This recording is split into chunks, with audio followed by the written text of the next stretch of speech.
با همین 3 قلم موادی که مطمئنم تو خونه همتون هست، تو کمتر از نیم ساعت میتونی 25 تا قطاب خوشمزه و جذاب برای مهمونت درست کنی که بذاری تو دهنت مثل قند آب میشه. ذخیرش کن تا بریم درستش کنیم. قبل از شروع به کارم کالریشو با برنامه کالری آی حساب کردم که دیگه خیالم از این بابت راحت باشه. درست کردنش هم خیلی راحته. روغن و ماست تو ظرف بریزین هم بزنید. آرد و 1/4 قاشق چای خوری بیکینگ پودرم بهش اضافه کنید و مخلوط کنید.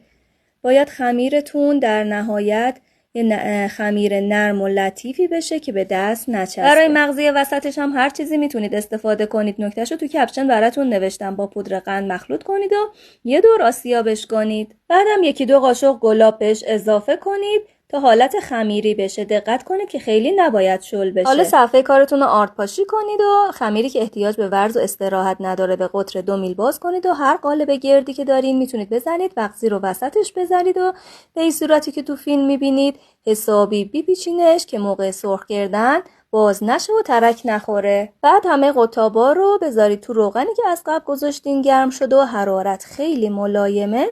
دو طرفش رو سرخ کنید و بذارید رو دستمال روغنگیر. خیالتون راحت باشه اصلا جذب روغن نداره. وقتی بلرم شد تو پودر قند بغلتونید و تزیینش کنید. دوست دارین بدونین با چه هوش مصنوعی کالری مواد غذایی ما حساب کردم؟ تو کپشن آیدیشون رو تگ کردم و توی بایو پیجشون هم آدرس سایتشون هست.